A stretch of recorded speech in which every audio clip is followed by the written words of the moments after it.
Olá pessoal, estamos aqui mais uma vez, né? Vamos prosseguir nossos estudos e nas aulas anteriores a gente falou um pouco sobre os princípios, os principais princípios que a doutrina aí consagra. Logicamente tem outros princípios também importantes, mas eu me restringi a falar daqueles que eu considero principais e que mais caem em prova, que mais são cobrados aí. E diante disso eu resolvi partir para a parte especial do Código Penal, falar dos crimes em espécie. Nisso a gente pula toda a parte do Código Penal que fala, por exemplo, da imputabilidade, das espécies de pena, da prescrição, da decadência, das atenuantes, das agravantes, enfim, de tudo ali da parte do artigo 1º até o artigo 121. E começamos pelo crime do artigo 121, que é o crime de homicídio. E nos estudos do crime, a gente, na verdade, a doutrina, ela fixa critérios, modos de estudo do crime, estuda perfilha, sabe? Perfilha bem direitinho cada crime. E eu vou dizer aqui mais ou menos para vocês como que vai ser esses critérios que a doutrina estabelece para o estudo do crime. Bom, a gente estuda o objeto jurídico do crime, o objeto material do crime, os elementos do tipo do crime, o sujeito ativo, o sujeito passivo e o elemento subjetivo do crime. Em todos os crimes nós vamos falar de cada um desses pontos. Bom, e no crime de homicídio, que vamos estudar aqui agora, eu também vou falar sobre isso mesmo, usando esses tópicos. Bom, primeiramente eu vou dar uma introdução aqui básica, né, do crime de homicídio. Bom, o direito à vida, a vida, né, é um bem jurídico tutelado de suma importância. Na verdade, sem a vida não existiria nenhum tipo de crime. Por isso que o legislador ele optou por falar inicialmente sobre o direito à vida, né, ali nos crimes contra a vida. Começar pelo homicídio, matar alguém. E a doutrina considera um crime por excelência, porque dele derivam todos os crimes. Sem a vida não seria possível o cometimento de bons. Vamos começar aqui pelo objeto jurídico do crime de homicídio. O objeto jurídico é o objeto jurídico que o direito penal visa tutelar. E no caso do homicídio, é justamente o direito à vida. Ele visa proteger a vida das pessoas. E é isso. Quanto ao objeto jurídico é isso. O objeto material é o objeto onde recai a conduta criminosa. No caso do homicídio, são as pessoas, o ser humano em si, né? Eu posso considerar um homicídio, por exemplo, o crime de homicídio cometido contra um cachorro. Não é um crime, porque o objeto material do crime de homicídio é o ser humano. Os elementos do tipo. Tipo, quando eu falar tipo, pessoal, estou falando do crime, que a doutrina consagra, né, na verdade, ali, cada crime que é citado no Código Penal é como se fosse um tipo penal. Uma conduta que o legislador considera crime, selecionada, tipificada em lei. Então, se a pessoa pratica aquela conduta, ela está automaticamente tipificada no Código Penal, tipificada em lei. Então vamos para os elementos do tipo. Bom, a ação nuclear do crime de homicídio é a ação de matar. Geralmente nos crimes existirá um verbo que exprime uma ação. E no caso do crime de homicídio seria o verbo matar. Matar a ação física. O que seria ação física? Ação física, no caso do crime de homicídio, não, na verdade eu vou falar o que seria ação física. Ação física é quando, por exemplo, o crime ele exige uma conduta específica. Por exemplo, a pessoa tem que correr, ela pratica algum ato e tem que correr. Aí a lei exige uma conduta específica. No caso do homicídio, ele é um crime de ação livre. Eu posso matar usando arma, posso matar enforcando, posso matar esfaqueando, posso matar empurrando a pessoa num precipício. Então é um crime de ação livre. A lei não exige uma conduta certa e específica. Então, quanto à ação física que está prevista, que está contida ali no elemento do tipo, é um crime de ação livre, um homicídio. E dentro da classificação dos crimes, o crime de homicídio é um crime material. Cada crime que nós formos estudar, a gente vai fazer a classificação dele. E no caso aqui, o crime de homicídio é um crime material, ou seja, ele necessita de um resultado naturalístico, uma ação que provoca um resultado, ligado ali pela ação, pelo nexo causal e pelo resultado. Tem que haver esse nexo causal entre o resultado e a ação. Isso é um conceito doutrinário que não está ligado somente ao crime de homicídio. Então, é um crime material que exige um resultado naturalístico. Há crimes que não exigem resultado naturalístico. São os crimes chamados de mera conduta. Por exemplo, eu andar sem carteira, dirigir um carro sem a CNH, né? Sem o certificado de habilitação. Isso já é um crime. Um crime que não exige um resultado naturalístico. Não sei se você conseguiu captar aí. Não, é um crime de mera conduta. O mero fato de eu andar sem a carteira, eu já estou ali cometendo um crime. Então é isso que difere um crime material de um crime de mera conduta e também terá os crimes formais que veremos adiante. Sujeito ativo do crime de homicídio. Sujeito ativo é o ser humano, né? Uma pessoa, qualquer pessoa. Sujeito passivo também, qualquer pessoa que esteja viva, né? Que a doutrina define como um ser humano que nasceu de uma mulher.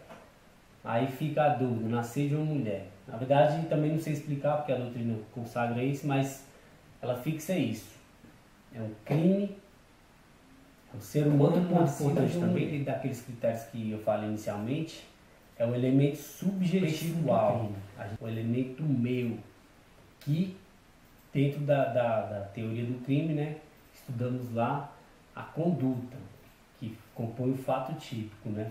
A conduta minha, ela se desdobra numa conduta dolosa ou uma conduta culposa. No caso aqui do crime de homicídio, admite-se tanto o dolo como a culpa. Posso praticar um homicídio culposo, tanto o homicídio doloso como o homicídio culposo.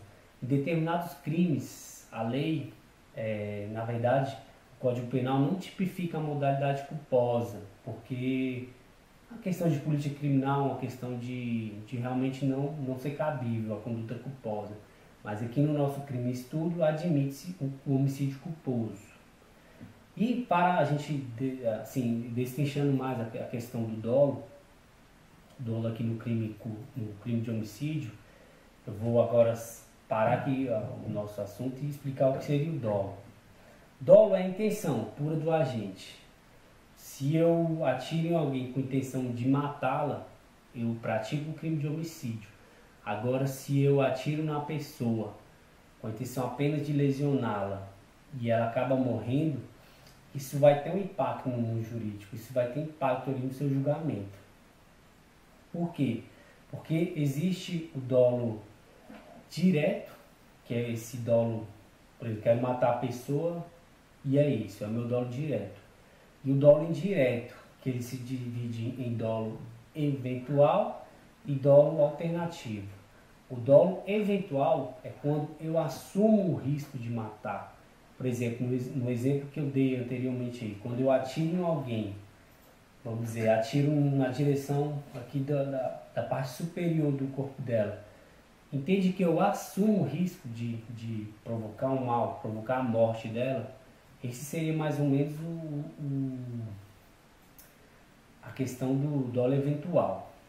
O dolo alternativo, que não tem muita aplicabilidade, eu prevejo o risco também, tenho uma noção de que minha conduta pode ter um resultado, mas eu não estou nem aí se é um resultado, se eu vou praticar, vai ter uma lesão ou uma morte, no caso do exemplo que eu dei, né? Não importa para mim se vai ser uma lesão ou uma morte. O que importa é que eu quero prejudicar aquela pessoa. Agora, a diferença do dolo eventual é que eu assumi o risco. Também não estou nem aí para o resultado. É o dolo eventual. Ele não quer indiretamente o resultado, mas ele também não se preocupa com o que vier a acontecer. E a diferença do dolo alternativo é que eu assumo o risco, mas eu quero praticar uma lesão. Pode ser a morte da pessoa ou pode ser a lesão, uma lesão grave, por exemplo. Eu quero um resultado. Pode ser um dos dois resultados, eu vou estar satisfeito. Agora o dolo eventual não. Eu atiro, não queria o resultado, mas se o resultado vir também eu não estou nem aí. Pode ser a morte, pode ser lesão, pode ser o que for. Então, o que eu falei? Eu tinha falado anteriormente que a intenção sua, ela faz a diferença no seu julgamento. Por quê? Agora vamos entrar num assunto aqui interessante. Naquele exemplo que eu dei, você atira alguém na intenção apenas de lesioná-la e por fim a pessoa morre, você não tinha inicialmente a intenção de matar, mas só que sua conduta, você na verdade assumiu o risco de matar aquela pessoa. Então seria aqui um caso do dolo eventual. Mas existe um instituto também do direito, que é a culpa consciente, que se assemelha muito ao dolo eventual, mas que está numa diferença tênue, muito ínfima ali, a diferença entre esses dois institutos. A culpa consciente seria mais ou menos o seguinte, um exemplo aqui. Eu estou dirigindo meu carro, estou em alta velocidade, não sei que posso atropelar alguém, sei que posso matar alguém que esteja comigo, mas acredito fielmente, por ter feito algum curso, por ser um piloto, um motorista habilidoso, acredito fielmente que eu não vou praticar nenhum conduto, não vai ter nenhum resultado daquela minha ação. Essa seria a culpa consciente. Sei o contexto fático, eu entendo tudo, mas acredito fielmente que minha ação ali não vai ter nenhum resultado. O duelo eventual é diferente. Por quê? Porque você não está nem aí. Você corre, você acelera, mas não está nem aí com o resultado. Sabe que pode acontecer alguma coisa, mas não está nem aí. Se acontecer ou não, tanto faz. Na culpa consciente, a única diferençazinha é que eu acredito fielmente que não vai ter resultado. Não vai ter resultado. Geralmente nas provas eles cobram que, justamente isso que eu falei, que a pessoa acredita, geralmente eles botam que a pessoa possui algumas habilidades específicas naquele tipo de ação. No caso do exemplo do motorista, o cara às vezes fez um curso de pilotagem, o cara é especialista em carro e tudo mais. Geralmente as questões botam uma situação assim que difere, que faz para diferir a questão do dolo eventual e a questão da culpa consciente. Então seria mais ou menos essa a diferença. Eu acredito fielmente na culpa consciente que eu não vou produzir nenhum resultado. Agora o dolo eventual não. O dolo eventual exploda, não estou nem aí para o que vai acontecer. Bom, gente, agora a gente retorna para o estudo do homicídio. Eu expliquei um pouco essa questão aí do dolo e da culpa, né, da culpa consciente. Existem várias espécies também de crimes culposos que a gente verá mais adiante. Então vamos aqui para a questão do homicídio mesmo, homicídio. O que fala a letra da lei mesmo. Bom, o artigo 121, matar alguém de 6 a 20 anos de reclusão. Esse é o homicídio simples.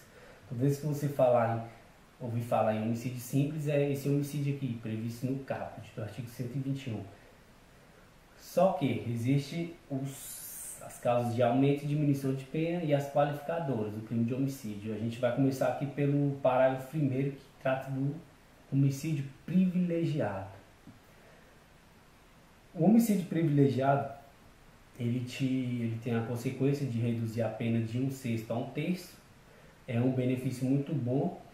Ele, geralmente, as pessoas quando vê a pessoa, foi condenado em homicídio privilegiado, geralmente dá aquela noção de que parece que agravou mais ainda para a pessoa. Não sei se vocês conseguem perceber isso, mas não, na verdade é um benefício. E vamos ler aqui a letra da lei, o que ela fala do homicídio privilegiado.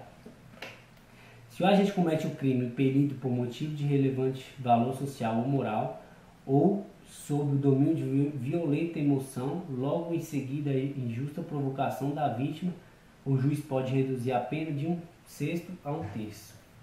Bom, a gente tem que desmembrar então esse parágrafo primeiro. Se a pessoa mata por motivo de relevante valor moral, o que seria isso? Seria mais ou menos a gente matar uma pessoa por interesse individual da pessoa. Um exemplo clássico aí que traz nos livros é a eutanásia. Você está ali com seu parente sofrendo, sabe que não tem mais volta mesmo para ele, está com uma doença incurável e terminal. E você vai lá e desliga os aparelhos daquela pessoa. Você está cometendo ali em tese um crime de homicídio. Mas só que você está compelido ali pelo relevante valor moral, um valor interno seu. Poxa, vou fazer isso para a pessoa, estou vendo a pessoa sofrer e vou deixar ela sofrer desse tanto aí, melhor que acabe isso de uma vez. Bom, em tese você está cometendo um crime de homicídio e cairá nessa privilegiadora aqui, que seria a situação de homicídio na verdade, por um relevante valor moral. Esse é o exemplo clássico aí do relevante valor moral. E também tem um relevante valor social, que seria um interesse coletivo da sociedade. Os livros trazem como exemplo de um traidor da pátria, ou que eu costumo falar também de um político corrupto. Nós vamos aí hoje com fartura aí, né? Hoje no Brasil. Político corrupto é o que não falta. Então se você mata, por exemplo, um exemplo, né, gente? Um exemplo básico. Você mata o presidente Lula, compelido ali, você pode arguir essa privilegiadora aqui. Por quê? Porque você estava diante de um relevante valor social, ou seja, o país todo odiando essa pessoa e você movido por aquele sentimento, por aquela indignação nacional, você vai lá e comete o crime de homicídio, mata o Lula. Você vai estar incorrendo aqui nessa privilegiadora, um relevante valor social. Lógico que isso tudo tem que ser analisado dentro do contexto fático, né? Muito, muito bem colocado a seu favor. Seria mais ou menos essas duas questões. Mas o parágrafo do artigo 121, ele prossegue ainda. Você tem, além desses relevantes valor moral e social, quando você pratica um homicídio sob o domínio de violenta logo após injusta provocação da vítima, você também está incorrendo aqui na privilegiadora. Um exemplo clássico para esse tipo de ação aqui é quando você...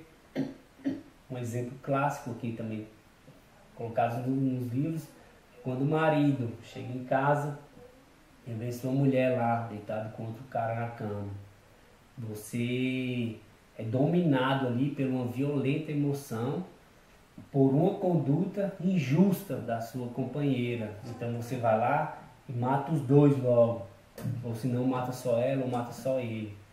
Você estava ali dominado por um sentimento, por uma revolta. Agora, existe uma diferença entre o domínio de violenta emoção e a influência. Se você, por exemplo, pegando o mesmo exemplo, você chega, vê ali sua esposa com outro cara na cama, você faz aquela briga toda, aí tal, resolve, o cara vai embora, sua mulher fica ali pedindo desculpa, e você 2 dias depois resolve matar a sua mulher. Aí já não seria o domínio de uma violenta emoção, seria ali uma influência que já não, que afasta a situação da privilegiadora. Essa é a diferença da violenta emoção e da influência. Então, pessoal, por hoje é só. Vimos aí o artigo 121 do Código Penal, juntamente com o parágrafo 1º. Vimos as nuances aí a respeito do dolo, da culpa, falamos um pouco da culpa consciente, do dolo eventual, do dolo alternativo, que está contido no dolo indireto, dolo direto. Vimos aí também o parágrafo 1º do artigo 121, que é a causa de privilegiadora, que que tem como consequência a diminuição da pena de 1/6 a 1/3. E por isso só, contamos com você aí para compartilhar, para curtir e prossigamos os estudos aí e os próximos vídeos, beleza?